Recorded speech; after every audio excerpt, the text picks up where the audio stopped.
Hola, ¿qué tal? Dios te bendiga. Este es tu programa Pan de Vida y esperamos que la palabra que te vamos a compartir el día de hoy pueda ser de bendición para ti y para tu familia. He estado compartiendo la temática acerca de una generación de conquista y hoy quiero abundar un poco en el asunto de la identidad. Para esto primero quiero hablarle acerca de lo que se conoce como la llama de los Juegos Olímpicos. Y es una llama, es un fuego que se lleva desde Atenas, desde el lugar donde se celebraban los primeros Juegos Olímpicos, y se enciende una antorcha para llevar esa antorcha a la siguiente sede de los Juegos Olímpicos. Y es impresionante la participación y la logística para llevar el fuego de un lugar a otro, porque participan muchísimos corredores, muchísimos atletas, muchísimas personas participan pasándose la antorcha con la llama del fuego olímpico, y el objetivo es llevarlo hasta la nueva sede. Y esa llama ha viajado en barco para cruzar el Canal de la Mancha, por ejemplo, en 1948. Esa llama la han llevado en avión, la han llevado a caballo. En 1976 se envió desde Atenas mediante un impulso eléctrico a la siguiente sede que era en Canadá, donde fue encendida con un láser. En el año 2000 fue transportada bajo el agua, fíjese bien, por buceadores fue transportada bajo el agua. Otras veces usaron canoas, otras veces usaron camellos, y hasta el avión supersónico, cuando estaba en operación, también lo utilizaron para llevar esta llama olímpica a las diferentes sedes desde hace más de 50 años que lo están realizando. Ahora, esto es algo deportivo, pero lo uso como una ilustración, porque hay un fuego espiritual, y es el fuego de la visión de Dios, que está desde el Génesis capítulo 3, versículos 15 y 16, donde el Señor dio una sentencia y dijo que de la simiente de la mujer y la simiente de la serpiente habría una rivalidad o una enemistad, un conflicto entre la descendencia de los que quieren hacer el mal, de la serpiente, y la descendencia de los que buscan hacer la voluntad de Dios. Y generación a generación se han levantado hombres y mujeres que de manera responsable se aseguran de que la llama del fuego de Dios trascienda a las siguientes generaciones. Somos parte de una generación donde algunos tomamos responsablemente esa llama que el Señor encendió hace cientos de años, antes miles de años. Se encendió ese fuego y ha trascendido a través de las generaciones, y hoy podemos ser parte de esa generación que lleva el fuego y que hiere la cabeza de la serpiente. En Josué capítulo 5, versículo 4, veíamos la semana pasada que esta es la causa, dice la Escritura, esta es la causa por la cual Josué los circuncidó. Todo el pueblo que había salido de Egipto, ¿de dónde habían salido? Los varones, todos los hombres de guerra, habían muerto en el desierto por el camino, después que salieron de Egipto. Yo te mencionaba la semana pasada que este pasaje dice hombres de guerra, pero estos hombres de guerra nunca pelearon en la tierra de Canaán. Tenían dentro de sí el potencial para conquistar aquella tierra. Dios los sacó de Egipto, Dios hizo milagros extraordinarios, Dios hizo milagros en el desierto, pero dentro de ellos había un potencial que ellos no sacaron y murieron siendo hombres de guerra sin jamás pelear por las promesas que Dios tenía para ellos. Ellos llevaron el arca del pacto, ellos edificaron el tabernáculo, ellos estaban bajo la nube, ellos comieron del maná, ellos bebieron del agua de la roca, ellos vieron milagros extraordinarios, ellos vieron cómo la nube descendía sobre la montaña, y cuando Moisés bajó de la montaña con tablas de la ley escritas por la mano de Dios. Estas personas vieron cosas extraordinarias, pero no desarrollaron la capacidad de guerra que Dios puso en ellos. No desarrollaron el potencial para conquistar la tierra que Dios había preparado para ellos. Usted tiene un gran potencial que Dios le ha dado, pero probablemente está dormido, probablemente está limitado, Tal vez usted ora al Señor, tal vez usted lee la palabra, tal vez usted se congrega fielmente, tal vez usted sirve incluso dentro de la congregación, pero hay cosas que usted no ha hecho todavía. Potencial es lo que usted puede llegar a ser, pero todavía no lo ha hecho. Potencial es todo lo que usted puede revolucionar en su vida, pero que todavía no lo ha revolucionado. La historia nos enseña de un rey de Inglaterra llamado Alfredo, el rey Alfredo. Y el rey Alfredo era un hombre muy espiritual, un hombre que oraba mucho, un hombre muy religioso, un hombre que era creyente. Y en la época del rey Alfredo, los daneses estaban invadiendo la isla y los daneses estaban atacando reino por reino, destruyéndolos.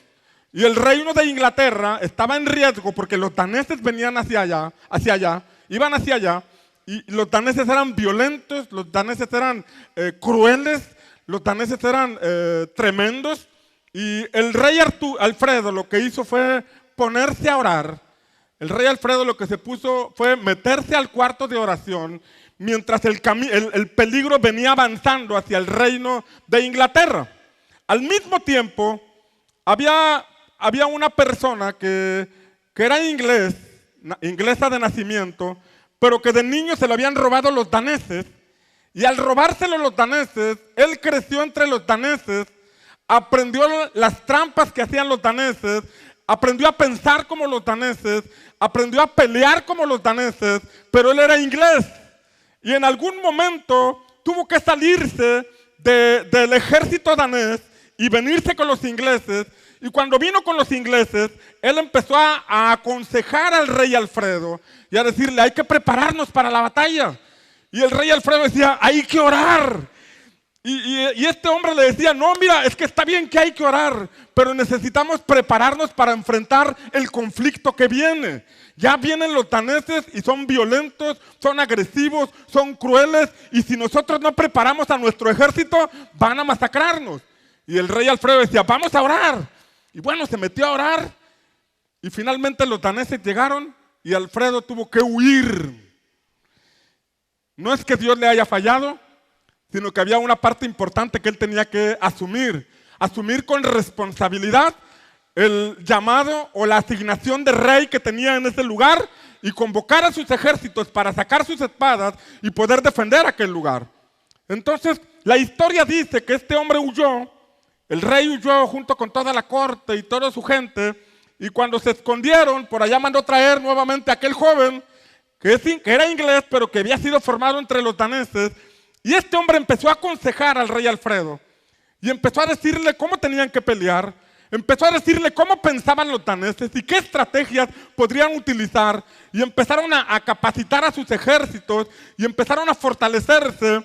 Y llegó el punto donde el rey Alfredo, cuando fue amenazado nuevamente de que vendrían los daneses, él dijo una expresión y dijo, vamos a enfrentarlos con fe, y luego agregó, con coraje también. Vamos a enfrentar esta batalla con fe y con coraje. Levantó la espada. Y esto es algo muy importante que nosotros debemos comprender. La oración es fundamental. El ayuno es necesario. Congregarse es importantísimo. Pero si nosotros no nos esforzamos, si nosotros no nos desarrollamos, si nosotros no hacemos uso de las capacidades, de la fuerza, del tiempo que Dios nos ha dado, probablemente estaremos perdiendo muchas batallas, estaremos viviendo limitadamente. Pero si nosotros combinamos la fe y el esfuerzo, la fe y el coraje, la fe y la visión, yo estoy seguro que Dios no solamente va a hacer milagros en el desierto de nuestra vida, sino que nos llevará a una vida de progreso, a una etapa de conquista donde veremos el favor de Dios de una manera extraordinaria. ¿Alguien dice amén? Denle un aplauso al Señor si usted lo cree. Génesis 1:28, yo te decía la semana pasada que cuando el Señor hizo al hombre, dice Génesis 1:28, y los bendijo Dios. ¿Qué hizo el Señor? Los bendijo y les dijo, fructificaos, multiplicaos, llenad la tierra y sojuzgadla. Levante su mano y diga, sojuzgadla.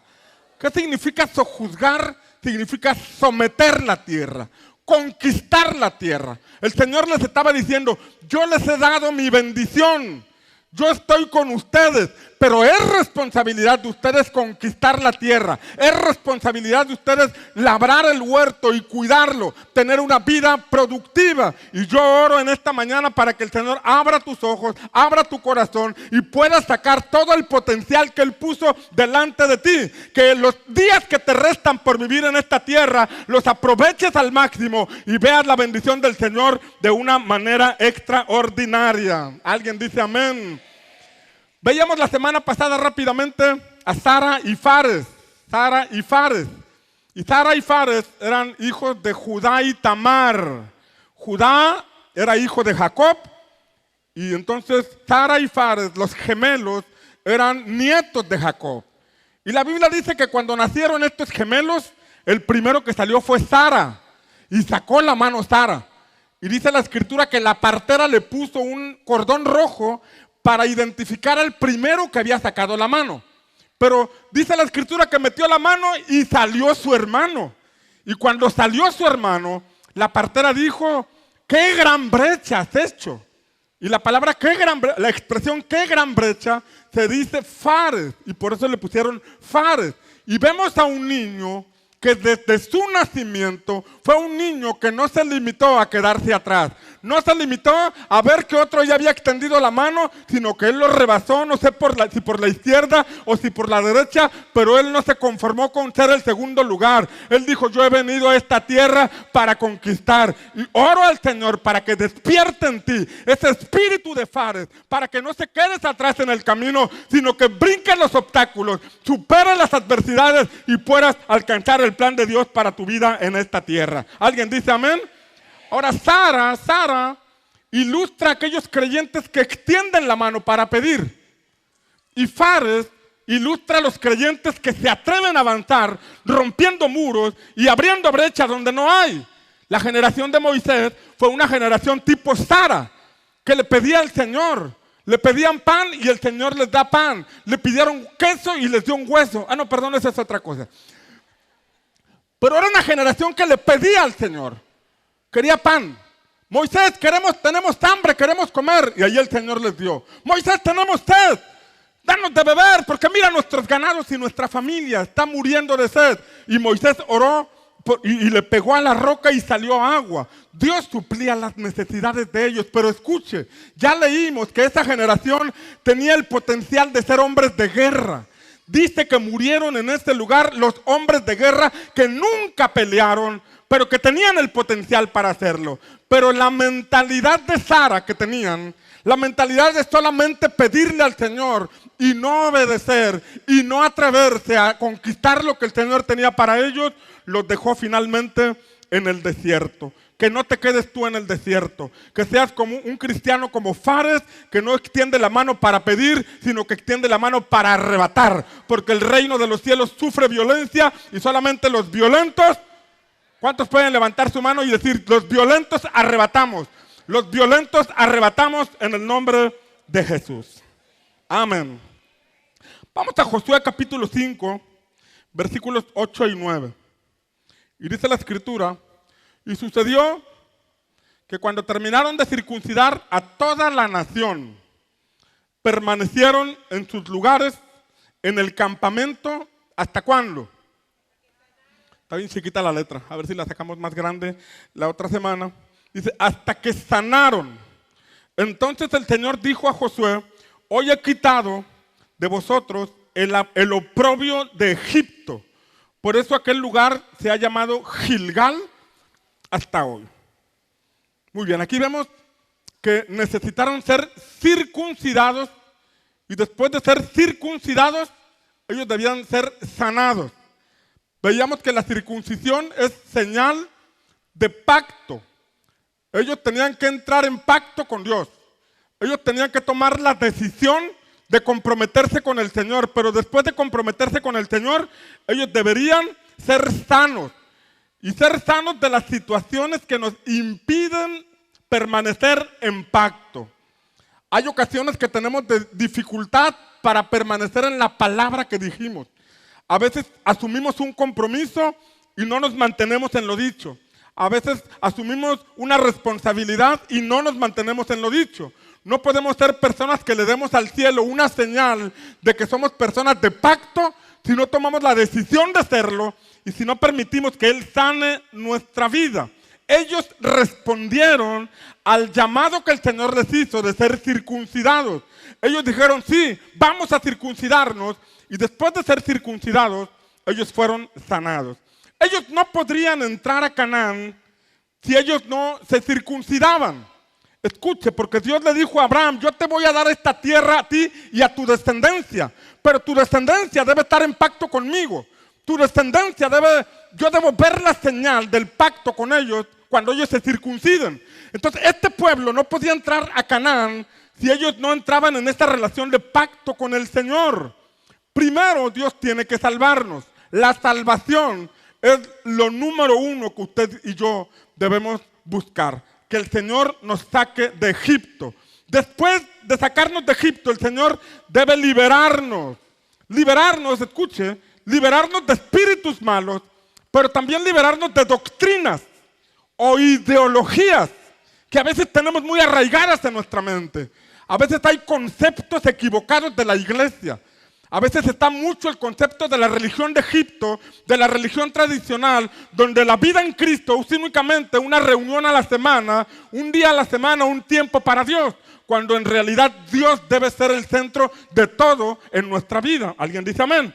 Para eso el Señor primero tiene que quitarnos esos pensamientos, esas ideologías, esas costumbres y tradiciones religiosas, y después de eso nos sanará para que podamos entrar en pacto con Él. Una persona no puede entrar en pacto con Dios cuando su pensamiento de iglesia es diferente al que nos enseña la Escritura. Una persona no puede entrar en compromiso con Dios cuando su concepto de iglesia no es el que Jesús nos enseña. Pero cuando una persona entiende el modelo de iglesia que Jesús establece, entonces la persona puede asumir un compromiso. Nadie puede llegar a ese compromiso si primero no comprende cuál es el modelo de iglesia que Jesús estableció.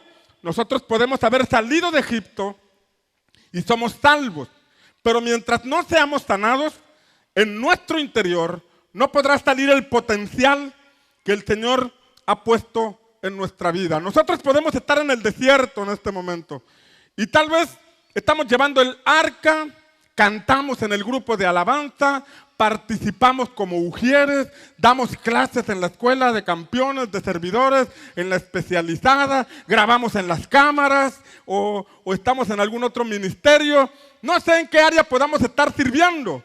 Y ya somos salvos. Lo hacemos porque estamos agradecidos con Dios. Lo hacemos porque el Señor ha hecho una obra en nuestra vida. Lo hacemos de manera voluntaria porque estamos agradecidos con aquel que perdonó nuestros pecados y nos ha dado una nueva vida. ¿Alguien dice amén?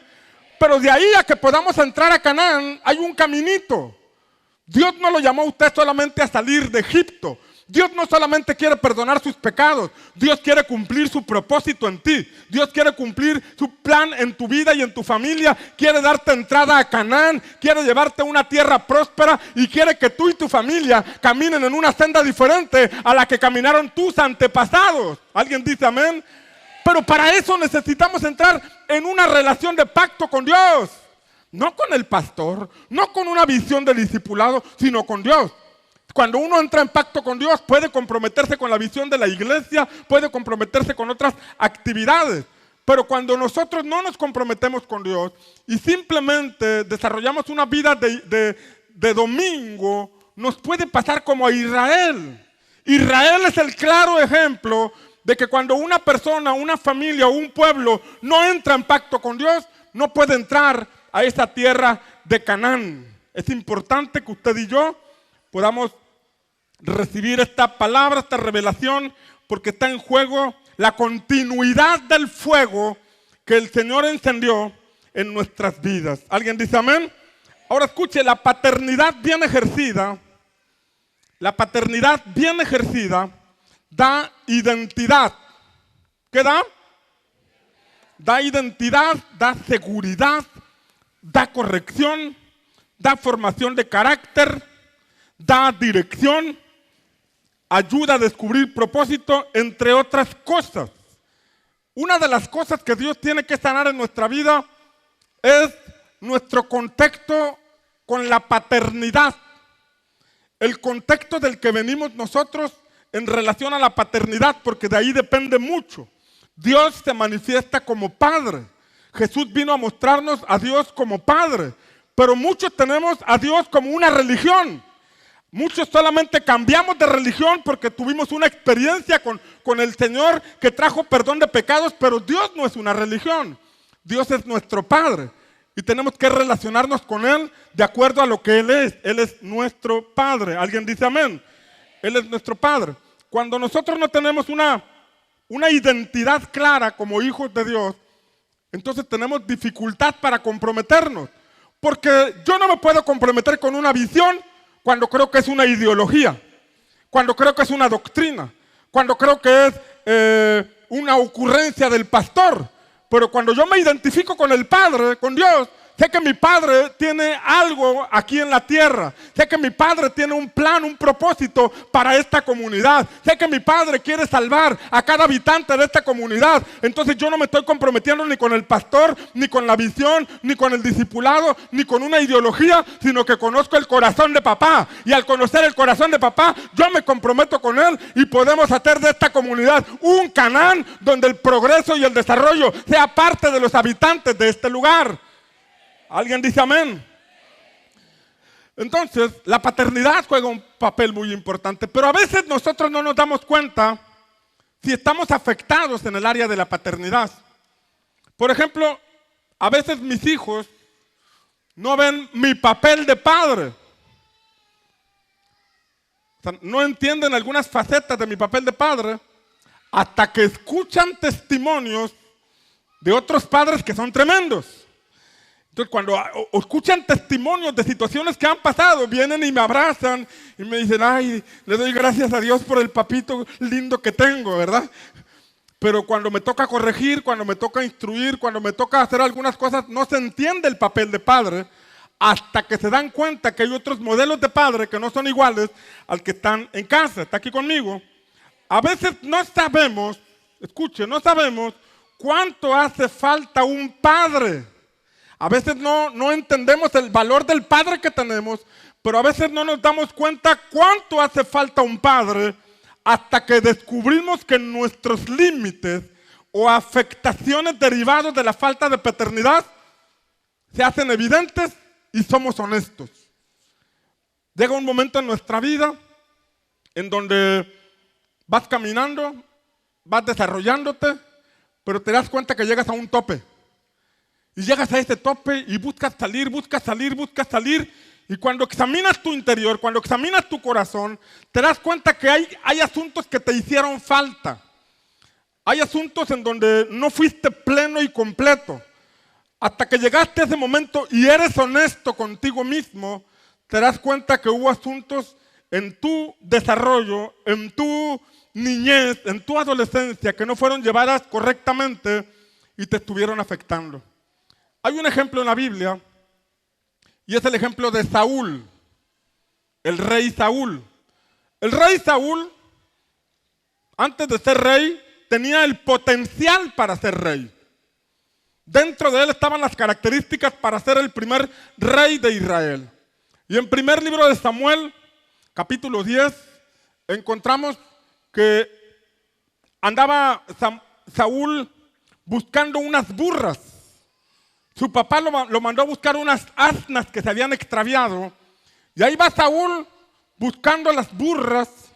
Y esa búsqueda de las burras puede representar un problema. Levante su mano derecha y diga, representa un problema. Muévala más y diga, representa una necesidad. Pero en medio de esa necesidad, cuando ellos no encontraban las burras, cuando no podían solucionar el problema, la persona que iba con Saúl le dijo, vamos a buscar al profeta. Vamos a buscar a Samuel para que él nos diga dónde están las burras. Las burras eran un pretexto para que Saúl se encontrara con el propósito que Dios tenía para su vida.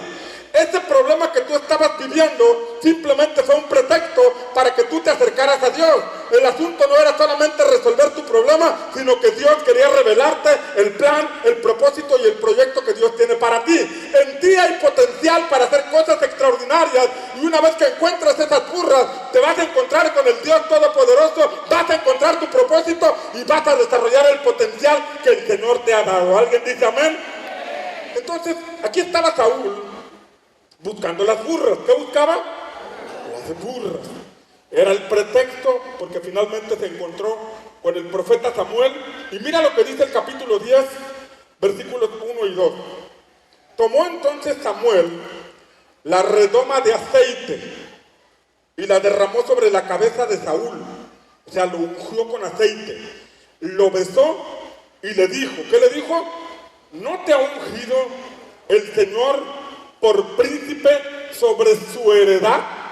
Le está diciendo, Saúl, tú andabas buscando unas burras, pero ¿sabes qué? Yo tengo una palabra para ti. Y la palabra que tengo para ti es que el Señor te ha escogido como príncipe de su heredad. La palabra que tengo para ti es que el Señor te trajo a través de ese problema que estabas viviendo, porque había un plan eterno para sacar el potencial que puso dentro de ti. Nuestra nación está siendo agobiada por los filisteos, pero Dios te envió a esta tierra con un propósito, que fueras príncipe sobre esta heredad, que convocaras al pueblo y lo llevaras a la libertad de todos sus enemigos. Y eso fue lo que ocurrió en Saúl. Pero todo comenzó con la unción. Detrás de aquel problema, detrás de aquella dificultad, iba a estar al encuentro con el profeta Samuel.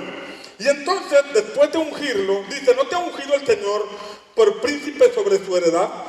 Y luego le dice, cuando te apartes hoy de mí, hallarás a dos hombres cerca del sepulcro de Raquel, en el territorio de Benjamín, en Celsa, y te dirán, las asnas que fuiste a buscar han sido halladas. Y he aquí, tu padre ha dejado de preocuparse por las asnas y está angustiado por vosotros, diciendo, ¿qué haré en cuanto a mi hijo?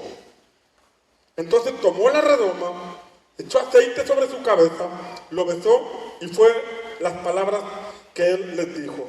Y mira lo que dice más adelante, no está en la escritura, no está en la pantalla tal vez, pero después del sepulcro de Raquel, Saúl iría a la encina de Tabor, posteriormente iría al collado de Dios, después llegaría a la ciudad donde encontraría una compañía de profetas que venían del lugar santo profetizando.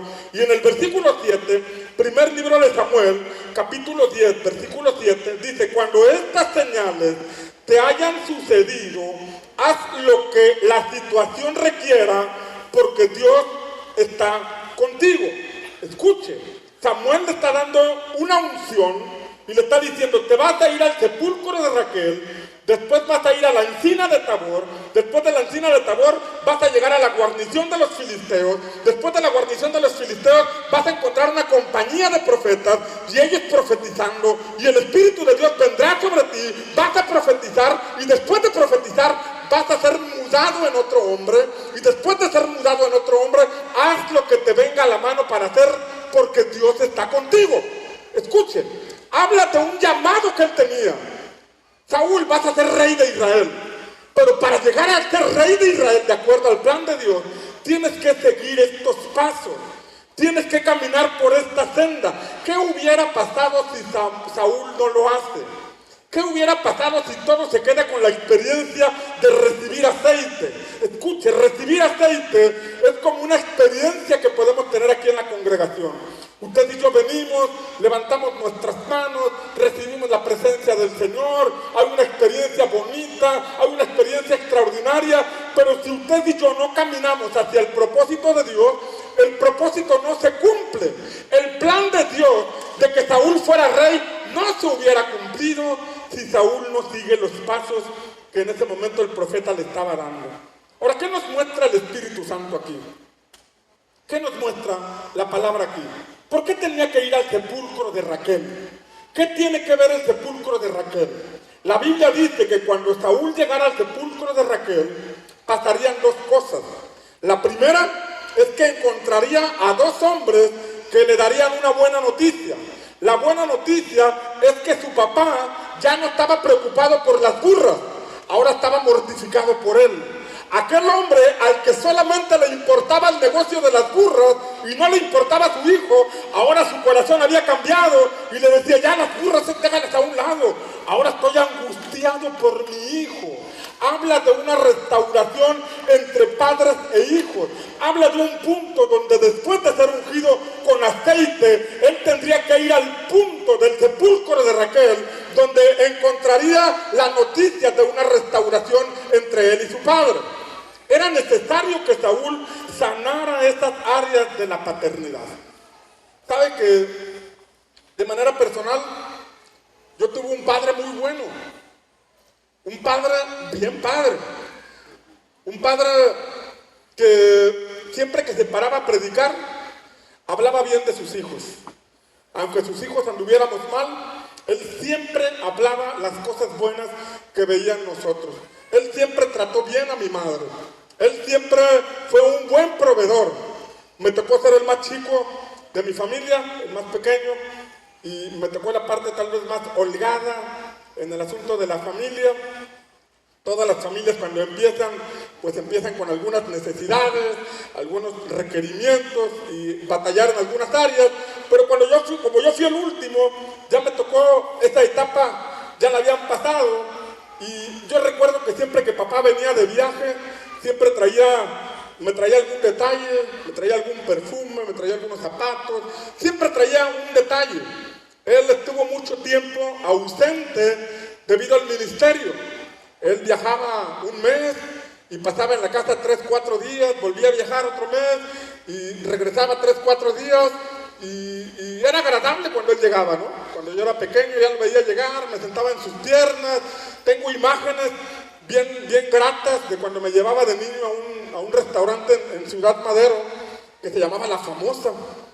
Tengo unas imágenes saliendo de ese lugar con un helado, una bola de nieve y comiéndola y agarrado de la mano de mi papá. Esos recuerdos están en mi mente. Pero luego papá tuvo que ausentarse mucho. Tuvo que ausentarse mucho por el ministerio, viajar mucho.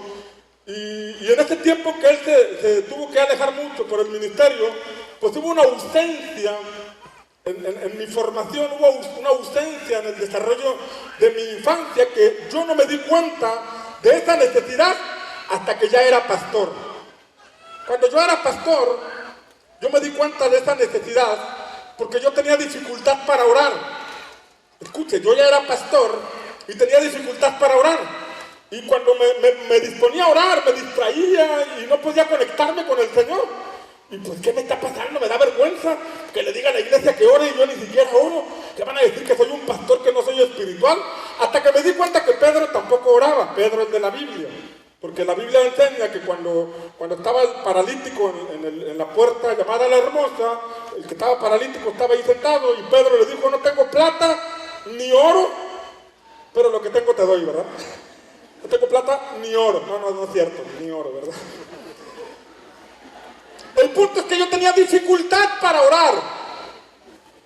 Escuche, dificultad para orar. Y yo ya era pastor. Y entonces yo le decía al Espíritu Santo, ¿por qué tengo este problema para orar? Me da vergüenza. Y entonces el Espíritu Santo me llevó a ver cómo era la comunicación con mi papá. ¿Y cómo era la comunicación con mi papá? Yo me iba a verlo, nos sentábamos en una mesa y le preguntaba, ¿cómo estás? Me decía, bien. Y luego él me preguntaba, ¿y tú? ¿También? Y era todo. Y había dificultad para hablar. No había resentimiento, no había rencor, no había cosas feas, pero sí había como un muro, una falta de comunicación entre padre e hijo, entre hijo y padre. Yo no tenía palabras que expresarle, y él tampoco. Y era incómodo. A veces me tenía que llevar a Flor y decir, ven Flor, para que nos saques plática tú a los dos. Y ahí iba Flor acompañándonos. Y entonces el Espíritu Santo me mostró esa parte donde yo tenía dificultades para platicar con mi padre físico. Y eso me estaba inconscientemente estorbando en mi comunicación con mi Padre Celestial. Aún así Dios es bueno y sabe las intenciones y los deseos del corazón. Pero el conflicto era que yo tenía que no puedo hablar. Quiero orar y ya estoy pensando en otras cosas, tengo dificultad para hablar con Él. Entonces cuando el Espíritu Santo me reveló esto, yo fui a hablar con mi papá. Mi papá ya vivía aquí, ya no viajaba tanto, mamá había fallecido, papá se había vuelto a casar y fui a verlo, como iba cada semana a verlo. Pero esta vez le dije, papá, vengo a platicar contigo. Fíjate, papá, que yo tengo muy gratos recuerdos de ti en mi infancia. Tú eres un padre amoroso. Me ves en la calle, me das un beso. Me ves públicamente, me das un beso, me abrazas. Eres extraordinario. Me acuerdo que te pedía unos tenis de tal marca y me los traías. Me acuerdo del closet que tenía porque siempre me proveías para la ropa que yo quería. Todas las virtudes de mi padre te las empecé a decir. Pero ya estaba yo llorando. Y le dije, pero papá, tengo un problema que acabo de identificar. Cada vez que me siento contigo y quiero platicar contigo, siento que hay como una barrera que nos impide hablar y esto me está afectando en mi relación con Dios. Porque siento que así como tengo dificultad para platicar contigo, tengo dificultad para orar. Me cuesta trabajo orar. Y mi papá me dijo, hijo, perdóname. No, papá, no me pidas perdón. Yo ya estaba llorando. Le dije, no me pidas perdón. Te estoy expresando una necesidad que tengo. La necesidad de hablar contigo. La necesidad de platicar contigo. La necesidad de que podamos expresarnos y romper esta barrera que impide la comunicación entre tú y yo. Y me dijo, vamos a echarle ganas, hijo. Vamos a romper esa barrera. Y a partir de ese momento nos empezamos a sentar 2 veces por semana a desayunar. Y las pláticas ya iban más allá de un cómo estás, muy bien, y tú, yo también.